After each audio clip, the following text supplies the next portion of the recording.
नमस्कार. Slice of लाईफमध्ये तुमचं सगळ्यांचं स्वागत.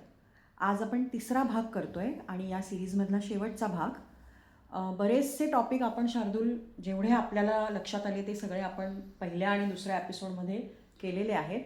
आज त्या सगळ्याचं समअप आहे असं म्हणायला हरकत नाही. फायनल फिनाले म्हणूया. फायनल हे आहे. आज मी 2च खरं तर विषय घेणार आहे. लगेच मी तुला सुरुवात करते, कारण आपल्याला आपले व्हिडिओ ज्यांनी बघितलेत त्यांना हा विषय काय आहे, आपण कशाविषयी बोलतोय हे सगळं त्यांना ऑलरेडी माहिती आहे. मोस्टली असणार. हो. तर आजचा पहिला जो विषय आहे किंवा पहिला जो टॉपिक आहे तो असा आहे की आमची जी जनरेशन आहे त्यांना त्यांचं आयुष्यात कसं ना एक सगळं ठरलेलं होतं की अमुक अमुक अभ्यास करायचा, मग त्याच्यानंतर डिग्री घ्यायची, डिग्री घेतली की मग पहिली गोष्ट होती नोकरी, नोकरी मिळाली की मग घरातले लोक मागे लागायचे, चला चला आता लग्न करा, कोणी असेल मुलगा किंवा मुलगी. मग नंतर लग्न झालं की 2-3 वर्ष झाली की मग त्याच्यात परत मूल पाहिजे असं घरातल्या लोकांचं एक्सपेक्टेशन्स होत्या. मग मुलं झाली की त्यांचा अभ्यास, त्यांचं सगळं आयुष्य, आपलं म्हातारपण, असं एक ठरलेल्या सगळ्या गोष्टी होत्या. आणि आमच्याकडे असं समजलं जायचं की हे ज्याचं सगळं व्यवस्थित आहे तो चांगला सक्सेसफुल लाईफ त्याने जगलं, असं ह्या आमच्या साधारण एक्सपेक्टेशन्स आमच्याकडनं होत्या किंवा आमच्या आयुष्याकडनं होत्या. मला विचारायचं आहे, तुम्ही जे हे आहात जनरेशन नेक्स्ट आमच्यापेक्षा जेन झी, त्यांच्या काय एक्सपेक्टेशन्स आहेत रे लाईफकडनं, स्वतःकडनं? बघा, आता खरं तर एक्सपेक्टेशन हा फार एक इंडिव्हिज्युअल हे आहे, पण तरीही आपल्याला दिसतं की एक पॅटर्न क्रिएट का होतो, कारण सोसायटीमध्ये त्या वेळेला ज्या कंडिशन्स एक्झिस्टंट आहेत त्याच्याने एका इंडिव्हिज्युअलच्या चॉईसेस ॲज एक्सपेक्टेशन्स फार इन्फ्लुअन्स होतात. आमच्या झाल्या. आता सगळ्यांना माहितीच असेल की आमच्या एक्सपेक्टेशन विथ करिअर फार थोड्या हाय आहेत, की लगेच मोठा जॉब लागावा, लगेच सक्सेस मिळावा, त्याला मीडियावाले म्हणतात क्विक सक्सेस. हां, ॲडिशनली असं पण काय की गट आहे जो म्हणतो की बाबा मला हे सगळं नको आहे करिअर वगैरे, पण माझ्या फॅमिलीकडून बऱ्याच एक्सपेक्टेशन्स आहेत, एक शांत संथ लाईफ, किंवा एक काय म्हणूया त्याला आपण कुठेतरी दूर जाऊन हे फार्मिंग करणं, फार्मिंग करायचं. काही असे ज्यांना माहितीये की हा काय होणार नाही फार पहिले पण नंतर फार मोठं आहे, किंवा मला स्टार्टअप सुरू करून ते मल्टीनॅशनल कंपनीमध्ये बदलायचं, अशी लोक. पण आपल्याला दिसतं काय माहितीये, expectations the way in which the society exist are a moving goal post. एक अशी गोल आहे, एक अचीव केली की ते पुढे पुढे जायचं.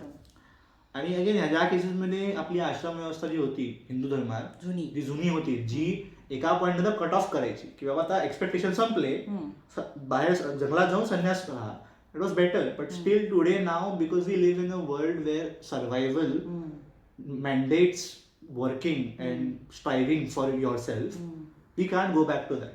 हां, पण आश्रम ह्याच्यात नाही आता परत जाऊ शकत. What I feel today is की आमच्या ज्या एक्सपेक्टेशन्स आहेत त्या हाय असतात because we wish to move forward, आणि we don't believe in the काय म्हणूया, we don't believe that the fact that we should be limited by a situation. तो जी म्हण आहे मराठीत की पांघरून बघून पाय पसरावे, आमचं असं म्हणणं आहे की again it's a kind of a joke, but considering global warming पाहुण्याची तर गरज नाही आहे. Now we need to move out of our comfort zone. We need to move out of the so-called foundation that our family members give us, and we have to go limitless. हा असं आमचं expectation आहे. नाही, पण मला काय वाटतं माहिती का, कधी कधी तुमच्या एक्सपेक्टेशन्स या वास्तवापासून लांब पण असतात ना. हो. मग अशा वेळेला त्या पूर्ण नाही झाल्या तर जे तुम्हाला डिप्रेशन येतं किंवा जे तुम्हाला डिस्कम्फर्ट वाटतं ते खूप जास्त असतं असं मला वाटतं, कारण तुम्ही आधी मुळातच त्या अनरिअलिस्टिक हेच ठेवता तुम्ही गोल. पण आता again in this case what is realistic and what is unrealistic हा एक प्रश्नच आहे. की अचिवेबल आहेत त्या रिअलिस्टिक. तेच ना, आता आपण असे लोक बघतो जे अगदी तळागाळातून येऊन असं काहीतरी करतात जे त्यांच्या वेळेला अनअचिवेबल वाटतं, मग ते कसं करतात. तर फॅक्टर काय येतो, आम्ही अशा बऱ्याच स्टोरीज बघितल्या आहेत किंवा आम्हाला अशा स्टोरीजचा ऍक्सेस फार आहे, information comes in to the play. So again तुझं म्हणणं चुकीचं नाहीये की अशा एक्सपेक्टेशन्स पूर्ण होतात हे जास्तीत जास्त माहिती झाल्यामुळे आणि प्लस आमचं स्वतःचं असं असल्यामुळे की बाबा आम्हाला लिमिट करायचं नाही स्वतःला, एक असा सेन्स आलाय की आपण पहिले काय करूया, मला जे करायचंय ते पहिले डिसाईड करूया. आणि आधी कसं होतं माहिती, to be very honest again, this is not something that is a attack on a generation, but आधी असं होतं की बरेच familial pressure was very high. आणि आता पण आहे, नाही असं नाही, but the factor was what की बाबा समजा मी माझ्या आई वडिलांच्या सांगण्यावरून इंजिनियर झालो, तर मी चुकीचा इंजिनियर झालो म्हणून ब्लेम करायला माझे आई वडील करतात. आम्ही करतो, बरोबर. मला हे असं करायचं नव्हतं, आई वडिलांनी सांगितलं म्हणून मी केलं आणि आता मी फसलो. थोडक्यात आमची जनरेशन ब्लेम गेम करत होती. करत नव्हती म्हणणार नाही मी, पण खेळू शकत होती. सो काय काय जणांनी केलं पण नाही, आमचं मी म्हणणं काय, ब्लेम गेम करत असं म्हणणं नाही माझं, but subconsciously speaking, to satisfy one's own self, you had the option of saying I would have been better if I had the situation. Problem असा काय, प्रॉब्लेम असा आहे की because of the independence, freedom, independence of choice that we have thought of, they provide us power, but with power comes responsibility also. Of course. आणि तोच problem होतोय. कसं होतंय, let's say I choose a path for me, I go on it with all my efforts, पण नशीब, लक, situation, बऱ्याच गोष्टी आहेत, त्याच्यामुळे ते अचीव्ह नाही झालं माझं. मग ब्लेम कोणाला करायचं? आता ब्लेम कोणाला करू, सिच्युएशनला. मग ते तुम्हाला हँडल करता येत नाही. आणि असं तेच म्हणतोय मी की the problem is what, because nobody is pushing us towards it, and we are our own self who have decided it. Now we have to be prepared to take the responsibility, which to be very honest is very difficult. मी हरलोय किंवा मी स्वतःच्या बलबुत्यावर decision घेऊन ते फसलंय, हे accept करणं कठीण असतं. याला फार मोठं मन लागतं आणि याला फार समजूतदार माणूस लागतो, जो फार रेअर असतो. मग आता ह्याच्यामुळे होतं काय ना, the difference that you see, the only reason why you call these expectations unrealistic is because there is no surety of it success. So for example, आता काय म्हणतात, लॉ किंवा डॉक्टर किंवा इंजिनियर, हे असे एस्टॅब्लिश सेक्टर्स आहेत करिअरचे, जिकडे असं एस्टॅब्लिश्ड आहे की तुम्ही हे झालात तर तुम्ही काहीतरी करू शकता, तुम्ही काहीतरी होणार पुढे जाऊन. आता की तिकडे पण एक्सपेक्टेशन रिलेटिव्ह असते, आणि तिथे सुद्धा हल्ली संपत नाहीच की नुसतं पहिली डिग्री घेऊन पुढे संपतं. म्हणजे MBBS झालं की संपलं असं नाही, किंवा आता तुझं लॉ झालं, डिग्री घेतली की संपलं नाही, पुढे काहीतरी शिकताच ना. इंटरनल एक्सपेक्टेशन आहेत. पण मी कुठे म्हणतोय माहितीये, असे निश एरियाज जे इंडियाला रेकग्नाइज नाहीये, ते म्हणजे फॉर एक्झाम्पल आपलं हे काय म्हणतो आपण त्याला, स्पोर्ट्स. बरेचसे चांगले आणि ॲथलेटिक स्पोर्ट्स पर्सन्स इंडियासाठी खेळू शकत नाही. जेवढं मी ऐकलं माझ्या वडिलांकडून, there was a era when IPL was not there, so multiple good players did not get the opportunity to represent India on a national level, कारण आपलाच प्लेयरचं स्लॉट आहे. आता IPL आल्यामुळे ते जरा वाढलंय की मिळतं एक्सपोजर. पण the point is what, in places which are technically established, failure is somewhere bearable. But in the era of new opportunities, like startups, businesses, sports, AI, academics, etc., sometimes failure on a very practical level is difficult to bear, because with that failure comes economic uncertainty, societal backlash, अशा गोष्टी येतात. मग आई वडील म्हणतात तर ह्याचं काय झालं नाही, लोक म्हणतात की ह्याच्याकडे पैसा नाही. अगदी आता मुलांच्या कॉन्टेक्स्टमध्ये बघायला गेलं तर बाप आपली पोरगी देत नाही, असं लोकांचं होतं. मुलगा सक्सेसफुल नसेल तर लग्न होत नाही. सो कसं होतं ना, आणि again this is just the sector which are developing. In developed also, एक नुसता कुठल्याही कॉलेजमधून LLB झालेला माणूस जर त्याने स्वतःवर काम नाही केलं, त्याने कनेक्शन नाही बनवले, नुसत्या डिग्रीवर राहायला बघितलं, तर लिगल सेक्टरमध्ये सर्व्हाइव्ह करणं इज व्हेरी डिफिकल्ट. म्हणून म्हणतात की तुमच्याकडे कोणी गॉडफादर असेल सोपं पडतं, आणि ते फर्स्ट जनरेशन. आणि again that is not nepotism, support नाही, that is just the way in which humans work. बरोबर. आणि इन दॅट फॅक्टर ना होतं काय माहितीये, म्हणजे the establish sectors also have a hierarchy which is based, and your expectations are to reach in the topest of the hierarchy. And if you don't reach there, problems start. ते पण मग तुम्ही म्हणता ना, मध्ये तू मला एकदा म्हणाला होतास की आवडीचं काम करा, पण नाही झालं तर काय करा, असं तुम्हाला कोणीतरी एका सरांनी तुमच्या सांगितलं होतं. बरोबर. ते काय again that concept is what की आपल्याला आवडतं ते शोधण्यासाठी पूर्ण पाठ मोडून काम करा, कोण नाही म्हणत नाही, पण काही कारणास्तव आणि सत्य हे की बऱ्याचशा वेळेला हेच होतं की मिळत की जे आपल्याला हवंय ते अर्ध्या वेळेला कळतच नाही, किंवा एवढं उशिरा कळतं की करता येत नाही, किंवा कळून पण काही असे सर्कमस्टन्स येतात ज्याच्यामुळे ते परसिव्ह करता येत नाही. अशा कंडिशन मध्ये काय करावं, जे आपण आता करतोय त्याची जरा तरी गोडी लागावी म्हणून असे काहीतरी एफर्ट घ्यावे. अगे सांगणं फार सोपं आहे, त्या डिसअपॉइंटमेंटवर मात करून चांगलं आयुष्य जगणं आणि जे आपण करतोय त्याच्यावर प्रेम करणं हे अत्यंत कठीण आहे, फार कमी लोकांना जमतं. आणि the factor is that only, हा जो एक आहे ना डिसअपॉइंट, आपल्याकडे एक मस्त आय गेस पिक्चर आहे हा चिचोरे मध्ये जो वडिलांचा कॅरेक्टर केलाय सुशांत सिंग राजपूत, तो म्हणतो की आपल्याकडे होतंय असं ना की एक्झाम्सला एवढं महत्व दिलंय की सक्सेस झाल्यावर माहितीये काय करणार, पार्टी करू वगैरे वगैरे आहे, पण फेल झालो तर तयारीच नाहीये.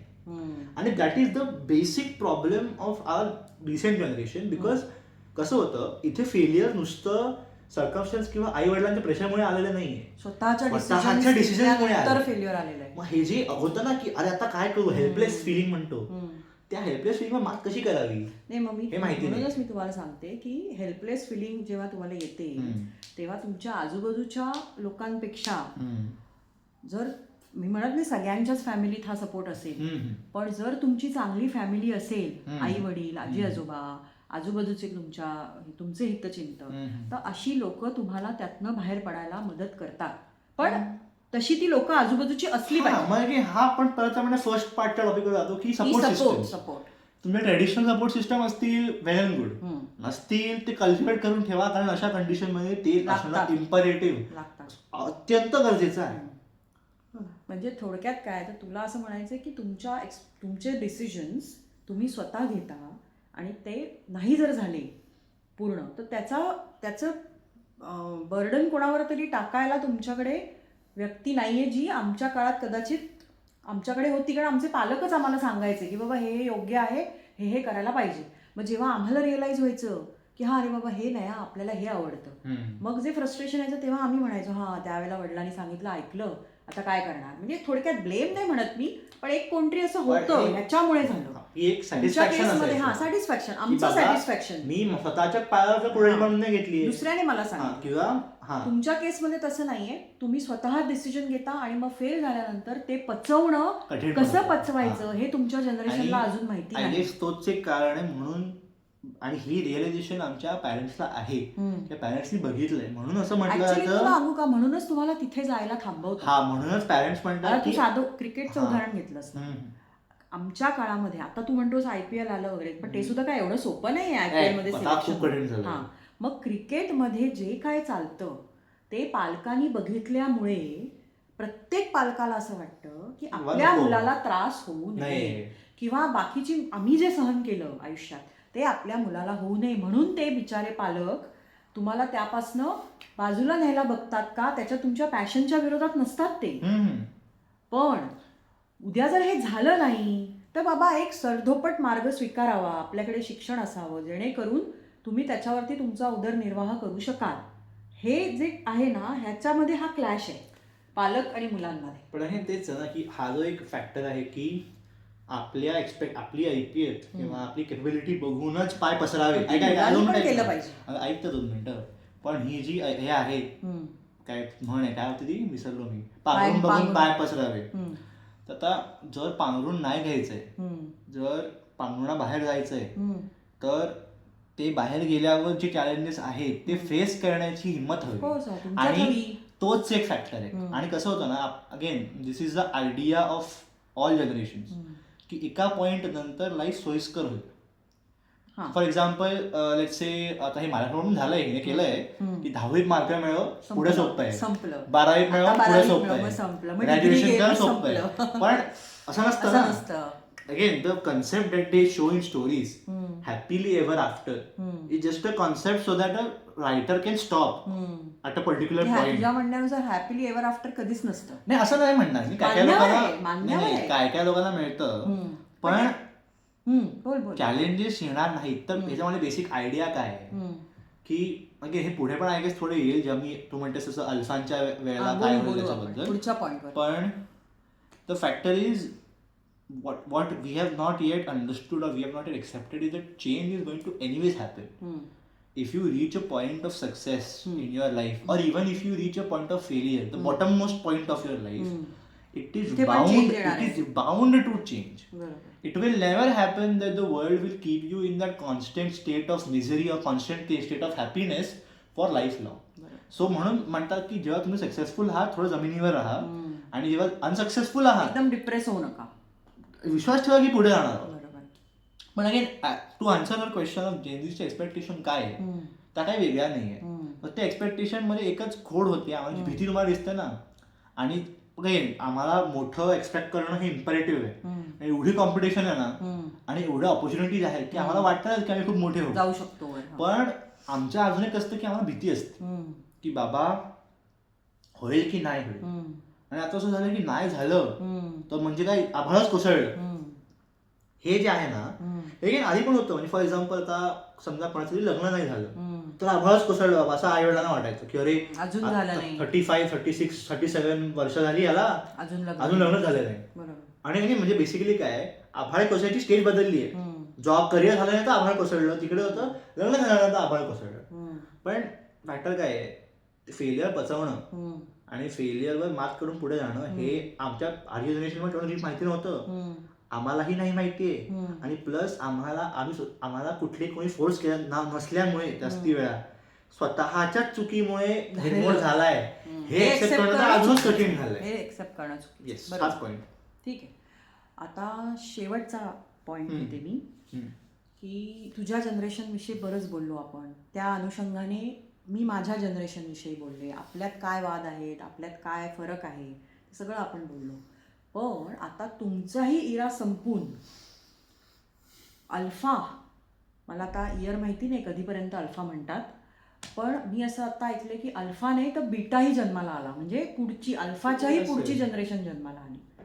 मग ॲज अ जेनझी म्हणून जेव्हा तू आत्ताचं वर्ल्ड बघतोस आजूबाजूचं जे बदलतंय फास्ट, जे काय AI तुम्ही म्हणता, आणखीन काय काय नवीन गोष्टी येत आहेत, ग्लोबल वॉर्मिंगविषयी तू बोललास, तर तुला असं वाटतं का की जो आमच्यात आणि तुमच्यात फरक आहे तर त्या फरकाला लक्षात घेऊन तुम्ही या अल्फा आणि बीटाला मग कुठे बघता पुढे? हे बघा आता अगेन काय सांगू स्टेटमेंट मला सांगितलं होतं, मला आठवत नाही कोणी सांगितलं होतं की आत्ता जे रेलेव्हंट आहे ते पुढच्या 2 वर्षात नसणार. हो नसणार, नसतंच हल्ली. सो आयडिया काय आहे, again as I said change is the only constant. बरोबर. आता आपल्याकडे आपण म्हणतो AI ह्याचा फार मोठा चेंज येणार आहे. AI इंटरनेट ऑफ थिंग्स म्हणजे काय, एक फ्रीज, एका फ्रीजला पण स्वतः डोकं असेल आणि फ्रीज विचार करणार की बाबा समजा तुम्ही तुला सेट प्रोग्रामिंग आहे की या माणसाला डाएट करू द्यायचंय तर फ्रीज उघडणारच नाही जर हा काहीतरी खाणडा खायला गेला. असंही होऊ शकतं, पॉसिबिलिटी आहे, माहिती नाही कधी होईल पण पॉसिबिलिटी आहे. फॅक्टर काय आहे की असं असल्यामुळे चेंजचं प्रपोर्शन वाढणार आहे. आणि ज्याला कोणाला वाटतंय की आता आपण जसे आहोत तसे बरे आहोत, पुढे राहू, कठीण आहे.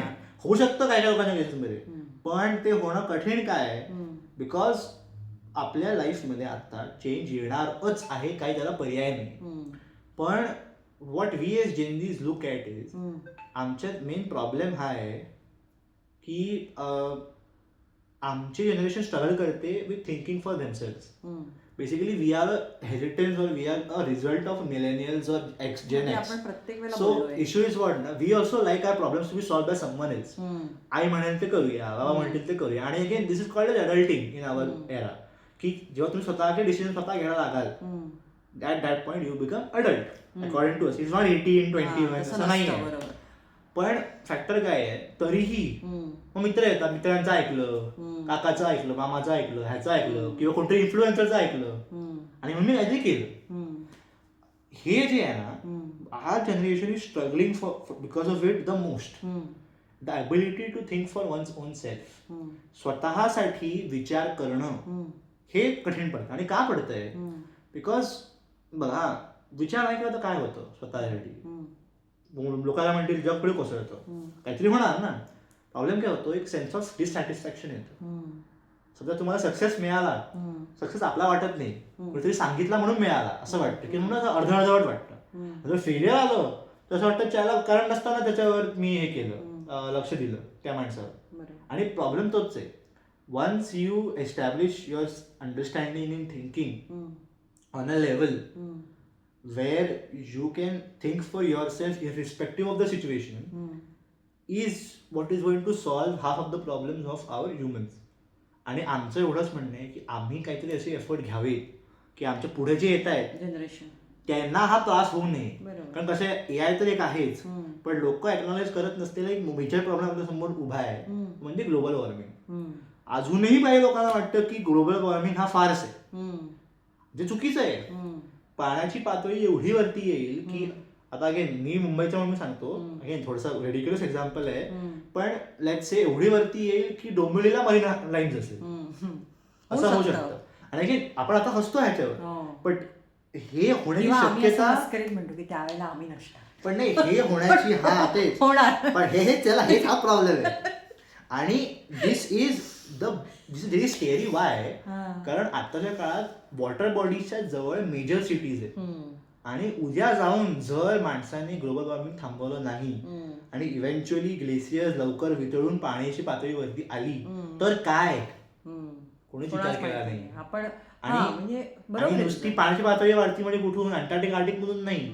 लोक विसरली आहेत की रशियामध्ये पण मोठा ग्लेशियर्सचा हा आहे, हिमालयासारखा मोठा रिजन पण आईसनेच भरलेला आहे. जर ते वितळले काय लेवलचं डिस्रप्शन येईल ना जगात. आपण काय म्हणतो, आपण घाबरलं कशाला, जॉब जातील, आपण इरेलेव्हंट होऊ AI मुळे, आपलं काम AI करेल.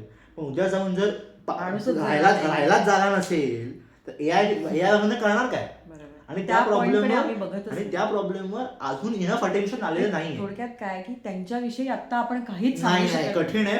पण सतत बदलत राहणार. पण एक आहे, आम्हाला करायचं ॲज अ जनरेशन की चेंज इज अ कॉन्स्टंट, ही एक गोष्ट इम्बाईब करायची, सांगायची, आणि स्वतःसाठी विचार करणं हे त्यांच्या रगारगात बसवा. म्हणूनच आय गेस या पॉलिसी झाल्या आहेत, न्यू एज्युकेशन पॉलिसी, किंवा अगदी नेशन्स लाईक फिनलंड ह्यांच्यात मुलांना स्वातंत्र्य जास्ती असतं. तुम्ही बघितलं ना, फिनलंडमध्ये सर्वात कमी टीचिंग आवर्स आहेत आणि सगळ्यात जास्ती फ्री आवर्स आहेत. म्हणून मुलं काय करतात, आपल्याला जे वाटेल ते करतात. गिटार वाजवणं, 5-6 लँग्वेजेस शिकणं, असं करतात.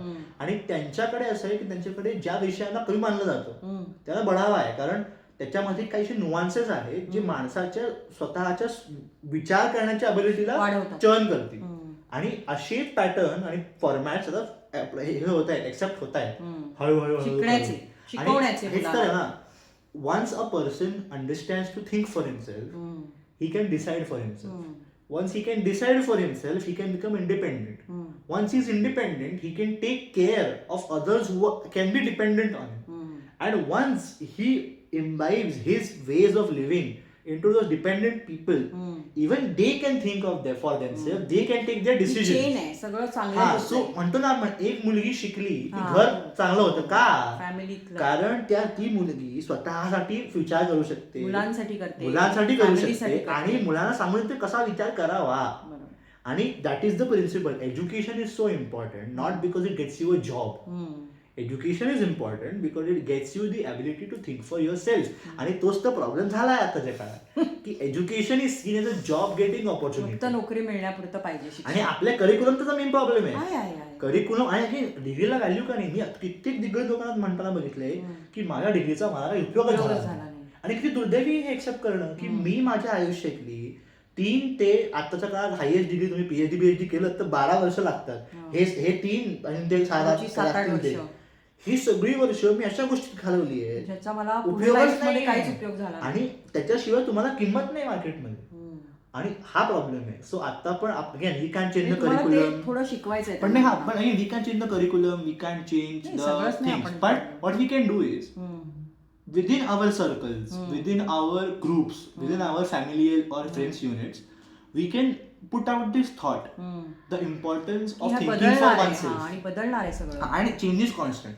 If these two thoughts are left out in the open for discussion, discourse, other things, interactions, then curriculum काही असेल फरक पडत नाही. इव्हेंच्युअली जाऊन माणूस हे एक्सेप्ट करणार की चेंज होणार आहे, आणि जर मी स्वतःला नाही विचार केला तर मी या चेंज सोबत कोप अप नाही करणार, मागे पडणार. शेवटी तुम्ही अडॅप्ट त्याला झालं पाहिजे. आणि आमचं एवढंच म्हणणं आहे की आम्हाला जो त्रास होतोय आता तो सेम त्रास पुढच्या जनरेशनला होऊ नये याची काळजी आमच्या पॅरेंट्सनी आमच्यासाठी घेतली होती, तीच काळजी आम्हीही घेणार असं आमचा आता फिरायचा मनसुबा आहे. असेच पॅरेंट्स काळजी घेतात, पण जेनझी किती ऐकतात हा त्याच्यातला मोठा विषय पण आहे. पण ते तू बोललास सगळं त्याच्याविषयी पण किती ऐकायचे आपल्याला आम्हाला काय माहिती. तीन दिवस बोलतोय आपण तो भाग. एपिसोड संपवायच्या आधी एक गोष्ट मला अशी सांगावीशी वाटते की आमचे गेले 2 एपिसोड्स बघून एक प्रश्न आमच्याकडे खरा आलाय, आणि मला खरा आनंद झाला की कोणाला तरी असं वाटलं की बाबा हे दोघं काहीतरी असं बोलतायत की आपण त्यांना काहीतरी विचारावं. प्रश्न तसा खरं तर आमच्या बोलण्यातनं वगैरे आलेला आहे, पण तरी पण तो प्रश्न विचारलाय म्हणून मी तुम्हाला सांगते की तुमची जी पिढी आहे ती कुठल्याही गोष्टीबद्दल बोलायचं असेल, काही असेल, करिअर, रिलेशनशिप, अमुक तमुक, तर त्या प्रश्नात असं विचारलं होतं की फॅमिलीकडे न येता थोडंसं तुम्ही मित्र वगैरे या गोष्टीकडे जास्त जाता, म्हणजे मित्रांवरती तुमचा जास्त विश्वास असतो वगैरे, असं आहे का? काही असं असतं का? हो, आणि सिम्पल कारण इज रिलेटिबिलिटी. म्हणजे काय, समजा आता कसं होतं, as I said change is constant, पण one addition to that humbly change is also fast. It's not just constant. असं नाही की 20 वर्षांनी होईल, दुसऱ्या वर्षात होतोय. सो होतं काय, as we have said before, the gap between our older generation and us is huge. जास्त आहे. होतं काय, आम्हाला असं भीती असते की बाबा आपल्या आई वडिलांना कळेल की नाही. ज्या घरात ती भीती नाहीये तिथे मुलं विचार, तिकडे तो जो पॅरेंट आहे, ही or she or them are relatable to the child. आणि why would a child not go to them?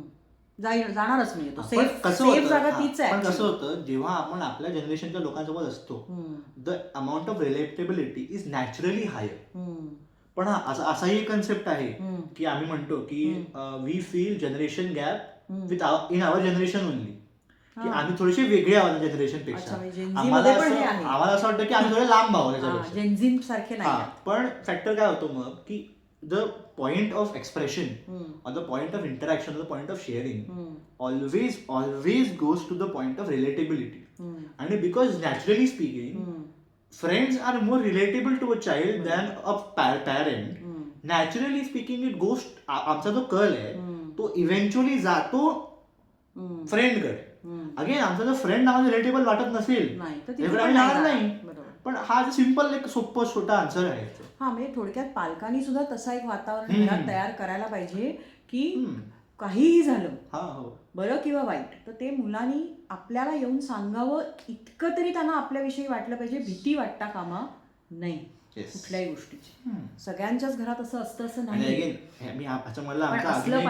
अजून एक ह्याच्यामधला पॉईंट ऑफ व्ह्यू, मी 3 एपिसोड मध्ये थोडंसं तत्वज्ञान दिलंय, तरी आमचा एक होता नव्हता तो विषय.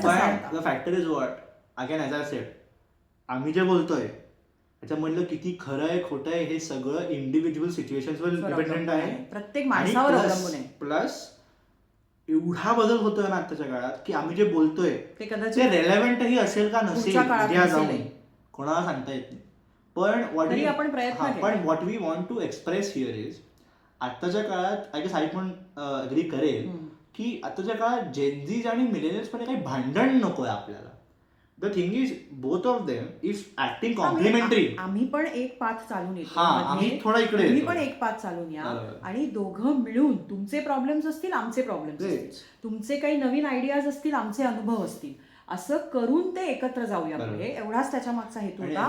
हे सगळं करण्यामागे एक हेतू हाच होता की बऱ्याचशा गोष्टी आम्ही जेव्हा घरात बोलायचो तेव्हा जसं मी सुरुवातीला सांगितलं की माझं विचार थोडे वेगळे असायचे, अरे असं नाही असं पाहिजे, आणि त्याला काहीतरी वेगळं असायचं. मग मला नेहमी असं वाटायला लागलं की अरे हे काहीतरी बरंच मोठं आहे हा डिफरन्स. इतर लोकांच्या ह्याच्यात पण मी नेहमी ऐकते, जेनझी असे, आम्ही रील्स बघतो की जेनझी ऑफिसमध्ये कशी कामं करतात, मग बॉस कसा त्यांना वैतागलाय, त्रासलाय. मिलेनियल बॉस असतो, जेनझी एम्प्लॉयर आहे, तो एम्प्लॉयर आहे, तुम्ही एम्प्लॉई आहात, तिथे काय क्लॅशेस होतात. यातनं आलेला हा थॉट आहे की बाबा तो ज्या जनरेशनला रिप्रेझेंट करतो ते अँगल तुमच्यापर्यंत पोहोचावा. आणि अजून थोडासा तरी, अजून एक एवढाच आहे फक्त की हा हे हे होता. इंटरॅक्शन सोपं हवं मिलेनियल्स, जेन एक्स आणि जेन झीज मध्ये. आणि प्लस कसं आहे, ही जी गॅप दिसते ना आपल्याला, ती गॅप आम्हाला ब्रिज करायची होती आमच्या मदर अँड चाइल्ड. सो आम्ही ह्याच्यावर बऱ्याच गप्पा मारायचो आधी पण. आता आम्हाला ह्याच्यामधले काही गोष्टी सुटल्या की बाबा हे असं नाहीये, असं आहे, ते आम्ही इकडे प्रेझेंट करायचा प्रयत्न केलाय. पण अशा गोष्टी आहेत ज्या आम्हाला अजून सुटलेल्या नाही. तुम्हाला सुटलेल्या असतील, तुम्ही नक्की आम्हाला कमेंटमध्ये सांगा तुम्हाला असं काय वाटतं तुमचं सुटलंय, जे लोकांना माहिती असणं इम्पॉर्टंट आहे. अमुक एक गोष्टीवरती चर्चा व्हायला पाहिजे असंही जर तुम्हाला वाटत असेल तरी सांगा. तेव्हा आज आपण इथे हा 3 एपिसोडचा जी काय सिरीज आम्ही केली होती त्याचा आज आम्ही शेवट करतोय. तुम्ही सगळ्यांनी व्हिडिओ बघितलात, काही जणांनी आम्हाला कमेंट केल्या, काही जणांनी प्रश्न विचारले, त्याविषयी सगळ्यांना मी त्याबद्दल थँक्यू म्हणते आणि आपण इथे थांबतोय. परत थँक्यू. तुम्ही आमचा एपिसोड परत बघितलात, प्रतिसाद दिलात, आम्हाला प्रश्नही विचारले काही लोकांनी. प्लस आमची चॅनल आईची जी आहे स्लाइस ऑफ लाईफ, तिला फॉलो करा, सबस्क्राईब करा जमलं तर यूट्यूबवर. आणि आपल्या कॉमेंट्स आणि क्रिटिसिझम काही असतील तर नक्की सांगा, आम्ही ते इन्कॉर्पोरेट करायचा पूर्ण प्रयत्न करू. थँक्यू.